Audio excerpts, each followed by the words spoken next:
أشهد أن عليا ولي الله. أعوذ بالله من الشيطان الرجيم. بسم الله الرحمن الرحيم. وبه نستعين وصلى الله على محمد وآله الطاهرين. اللهم صل على محمد وآل محمد.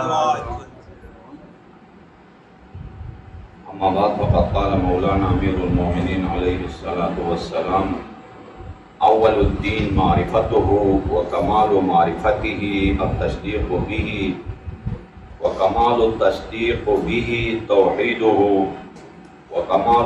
وكمال توحيده الإخلاص له وكمال الإخلاص له نفي الصفات عنه لشهادة كل صفة أنها غير موصوف وشهادة كل موصوف أنه غير الصفة. ومن وصف الله سبحانه فقد قرنه ومن قرنه فقد صناه ومن صناه فقد جزاه ومن جزاه فقد جهله ومن جهله فقد أشار إليه ومن أشار إليه فقد عده ومن عده ومن أشار إليه فقد حده ومن حده فقد عده. صلوات الله. اللهم صل على محمد وآل محمد.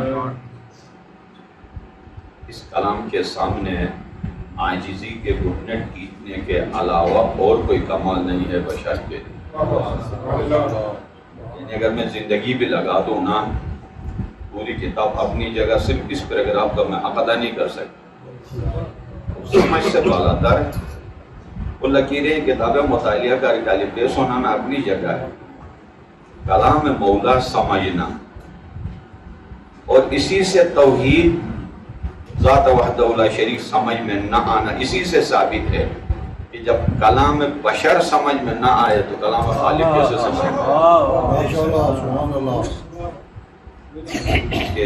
یعنی مافوق فکر بشر ہے. اور یہی ایک جملہ کافی ہے کہ بعد از انبیاء کون افضل ہے. اگر کوئی جواب دے ختم ہو. نہ فقط آج کے دور، اس زمانے میں وہی کے دامن میں پلنے والے ان اصحاب کی فکر کے سوچ کا پرندہ بھی اس کے جملے کی بلندی سے اوپر نہیں جا سکتا. گزشتہ یعنی اسی جملے کا، اسی پیراگراف کا آدھا حصہ کسی حد تک یعنی گفتگو ہو چکی ہے، لیکن آدھا حصہ رہ گیا تھا. لیکن پھر بھی ربط مطلب کے لیے دوبارہ آدھا حصے کا ترجمہ کروں گا. آدھا کی تشریح اس کلام کا نہیں، میں اپنے نقائص کی وضاحت کروں.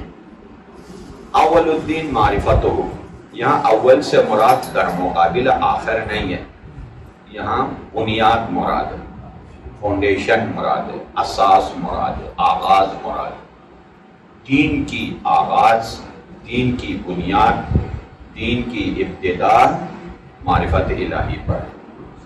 یعنی اگر دین شجرتن اور اس کی جڑیں اگر ہو تو جڑیں توحید ہیں. معرفت خدا میں سب سے بہترین جو لفظ آپ نے بولا نا وہ اساس ہے. اساس، ہاں، اساس الدین. کیونکہ بنیاد جو ہے فارسی ہے اور اردو میں استعمال ہوا ہے. ٹھیک ہے، عربی میں بنیان بولا جاتا ہے، بنیاد نہیں بولا جاتا. بنیا علیہ، صحیح ہے، اس پر بنا رکھی گئی. مبنی علیہ یا بنی الاسلام علی خمس الصلاۃ والصوم والحج بنیا استعمال ہوا ہے عربی میں، لیکن بنیاد نہیں. وہ فارسی ہے اور وہ ساتھ میں اردو میں استعمال ہوا ہے.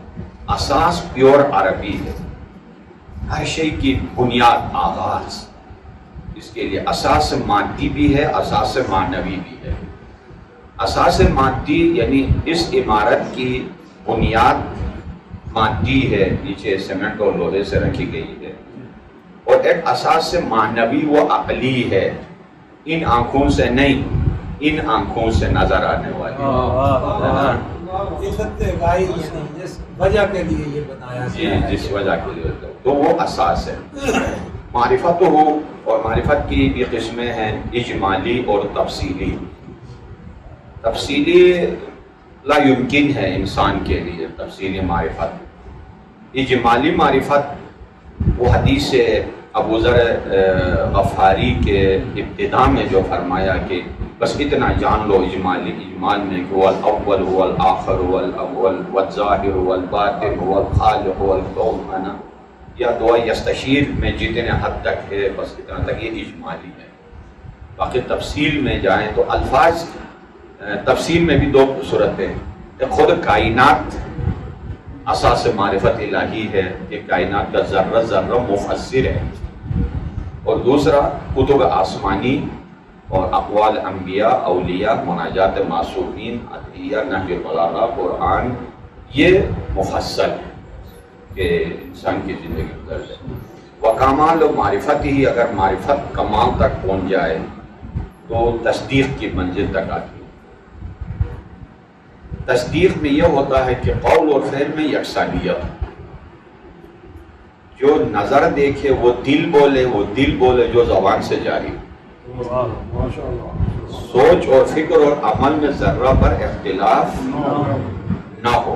مولانا فرمایا کہ اگر ساری حجابات یعنی چاک کیے جائیں تو ذرہ پر میری یقین میں فرق نہیں آئے گا، یعنی یقین کا اظہار عمل سے ہو، اور عمل کی صداقت کو اخفا کیا جائے تو یقین میں بدل جائے۔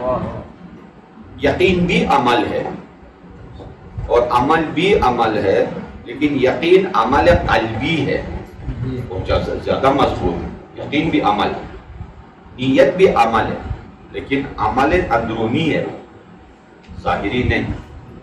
وکمال و تصدیق بھی توحید ہو، اور جب تصدیق انتہا تک پہنچ جائے تو توحید بن جاتی ہے۔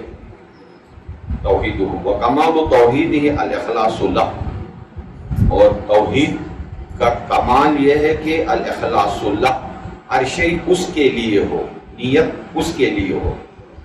یہاں آیات الہی سے تفسیر پیش کیے بغیر کافی جملے مجمل رہتے ہیں۔ الاخلاص لہ کا مطلب یہ ہے کہ ہر انسان اللہ کے لیے عمل نہیں کرتا ہے، گزشتہ درس میں کچھ اشارہ ہوا ہے۔ ابھی ہم نے نماز پڑھی نا، میں نے تو اللہ کے لیے نہیں پڑھی ہے، پکی بات ہے، صحیح ہے، یا جہنم سے بچنے کے لیے پڑھی ہے یا حوران جنت کے لیے پڑھی ہے، صحیح ہے، دونوں غیر اللہ، ہاں دونوں غیر اللہ۔ الاخلاص لہ کا مطلب یہ ہے کہ نہ جنت کی لالچ نظر میں ہو، نہ خوف جہنم نظر میں ہو، کیونکہ دونوں غیر اللہ ہے تو ان کے پیچھے جو غیبی طاقت ہے خالق کی وہ نظر میں ہو، یہ الاخلاص لہ۔ باقی اس منزل سے ہٹ کر ہر انسان، ہر مومن مشرک ہے، ہاں تھوڑی دیر کے لیے چونک جائیں، اچھا ہے، ہر مومن، قرآن نے کہا، سورہ یونس آیت نمبر 106، وَمَا يُؤْمِنُ أَكْثَرُهُمْ بِاللَّهِ إِلَّا وَهُمْ مُشْرِكُونَ، اکثر اللہ پر ایمان لانے والے مشرک ہیں۔ عجیب نہیں ہے، مومن بھی ہو اور شاید پہلی دفعہ بات دوستوں کے کان سے یہ آیت ٹکراری ہوگی، وَمَا يُؤْمِنُ أَكْثَرُهُمْ بِاللَّهِ إِلَّا وَهُمْ مُشْرِكُونَ۔ ہاں یوں بھی نہیں کہا اللہ نے کہ اکثر مومنین مشرک ہے، یہ ڈھیلا معنی ہوتا ہے، اللہ کے ساتھ آتا ہے نا پکا ہوتا ہے نا کہ اکثر مومنین تاکیداً مشرک ہے۔ اب مومن بھی ہو مشرک بھی ہو کیسے جمع ہے؟ ہاں مومن اس لیے کہ وحدہ لا شریک پہ جانتا ہے اس کو، خالق وہ ہے، لیکن مشرک اس لیے کہ دنیا کے مادی مسائل جب حل ہوتے ہیں تو مسبب الاسباب یاد نہیں آتا ہے، مادی اور محدود اسباب کی طرف اس کی توجہ جاتی ہے۔ کہ مثلا شاہ جی ہماری بابی شفایاب ہو گئی، ہاں وہ لاہور میں ایک اچھا ڈاکٹر تھا، شافی بھول گیا، لاہور والا ڈاکٹر، یہ شرک ہے اس آیت کی روشنی میں، یہ الاخلاص لہ کی نفی ہے، ایک مخالف ہے۔ کہ مثلا چھوٹے شاہ جی کو اچھا جاب ملا ہے، ہاں وہ میں نے بیکن ہاؤس میں پڑھایا، میں نے جب میں کہا تو وہ بھول گئے، میں جہاں کہا بس وہ بھول گئے۔ مثلا شاہ جی آپ کراچی سے جلدی پہنچ گئے، اچھی گاڑی، الحمدللہ نہیں بولے گا، گاڑی کہے گا گاڑی اچھی تھی، ہاں نا۔ تو اگر وَسَخَّرَ لَكُم مَّا فِي السَّمَاوَاتِ وَمَّا فِي الْأَرْضِ یاد نہیں آیا، اچھی گاڑی، اچھے دوست، اچھے یہ دنیا کی اچھائیاں جب ذہن میں آتی ہیں تو مسبب الاسباب ذہن میں نہیں آتا ہے، اس وقت اللہ انہی کے اوپر چھوڑ دیتا ہے، جاؤ۔ حضرت یونس علیہ السلام ان سب سے کٹا ہوا تھا، صرف ایک سبب نظر میں تھی، ایک دفعہ کہا فاستجبنا لہ ہو گیا۔ اسی لیے کہتے ہیں عرفاء کے ہاں ذکر یونسیہ کا بڑا مقام ہے، ذکر یونسیہ، وہاں کوئی سبب دنیا کی نہیں تھی، ظلمات فوق ظلمات، تاریکی ہو، سمندر کی گہرائی ہو، مچھلی کی پیٹ ہو، یہ ساری چیزیں تھیں، کوئی سبب نہ چاچا نہ ماموں نہ رشتہ دار، کوئی نہیں، صرف اللہ فاستجبنا لہ، اور ایسا گڑ گڑا کے کیا دل کی گہرائی سے فرمایا ہوگا تو آواز آئی۔